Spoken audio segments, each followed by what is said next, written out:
Abhaya Sutra. It is the sutra of transcendence.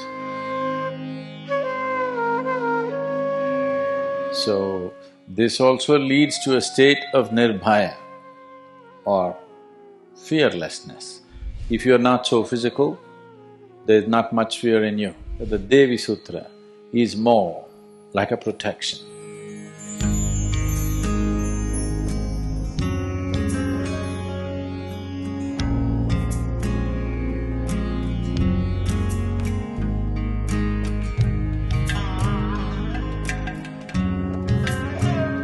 The whole science of yoga itself is extrapolated in the form of sutras, various kinds of sutras. Over 200 sutras makes the whole body of yogic knowledge.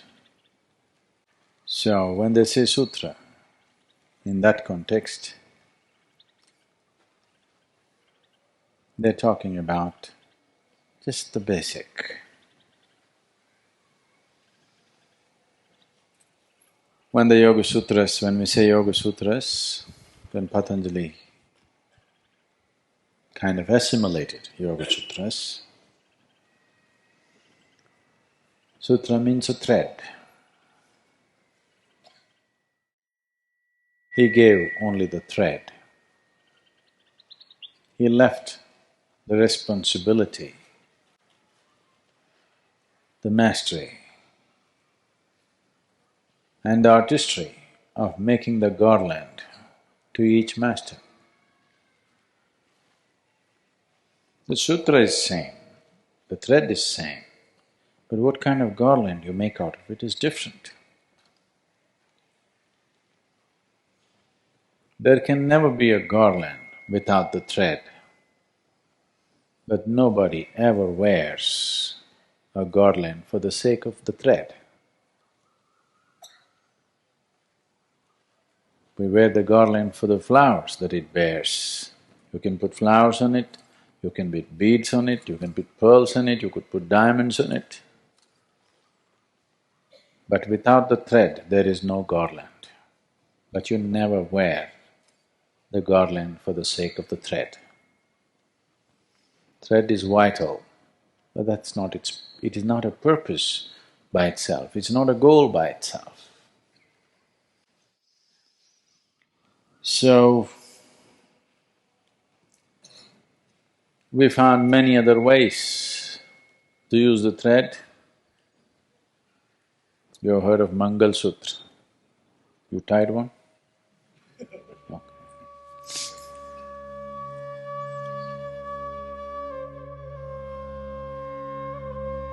If it was properly done, the idea was binding two beings as one. That was the idea.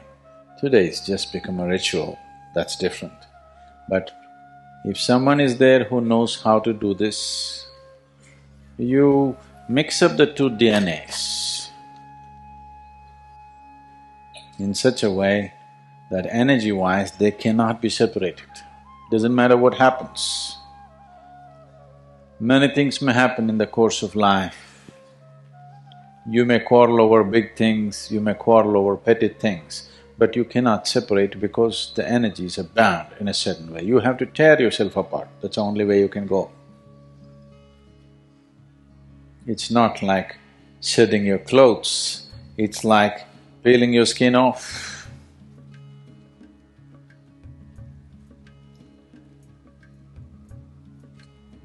Now Abhaya Sutra is not made to bind you. Two kinds of sutras, both are being called Abhaya Sutra. The terminology Abhaya Sutra goes better with the Devi Sutra, which is red in color. When you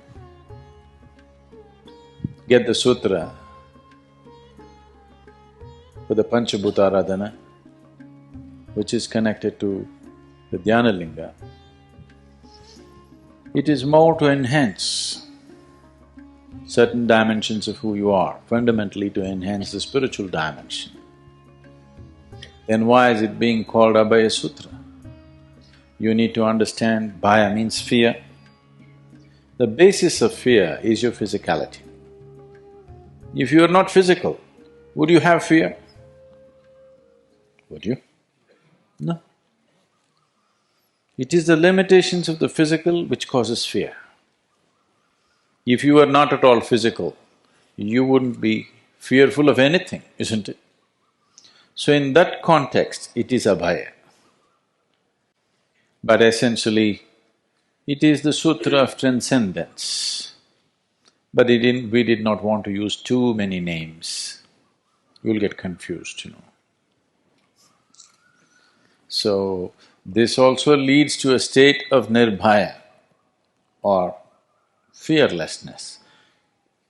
We can call this Nirbhaya Sutra, that is Abhaya Sutra. That is more like a protection.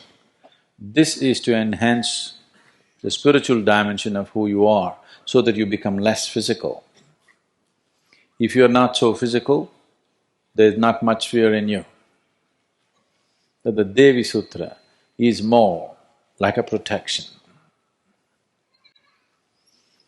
There are two ways to be free of thieves.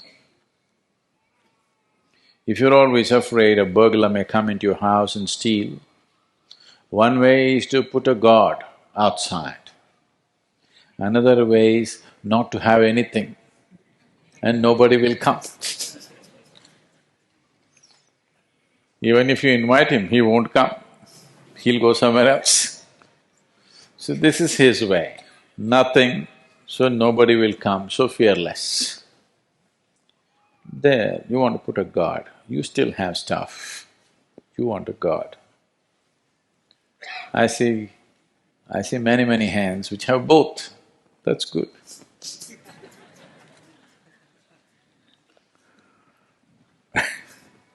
So how to dispose it? You can keep it for a minimum of 40 days. If you're not using soap, too much soap, it will last much longer.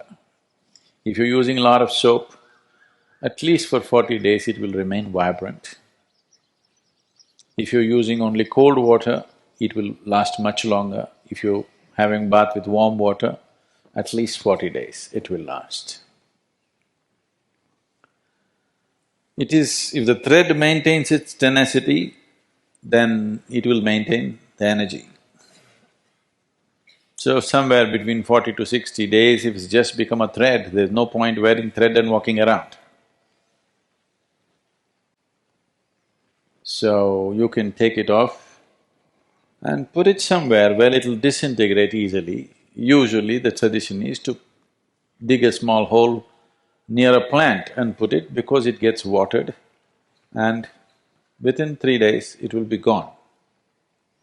It should not get into somebody else's hands, that's important. Something that's been so intimately on your body, a certain marriage has happened between you and Devi and between you and Dhyanalinga, a small-scale marriage.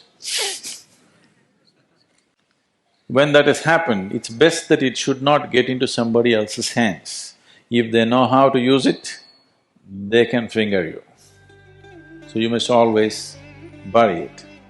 If you don't have a place to bury, you must burn it. You can burn it, take the ash and smear it on your body from your Vishuddhi down. That's a simple way of doing it. Otherwise, you bury it.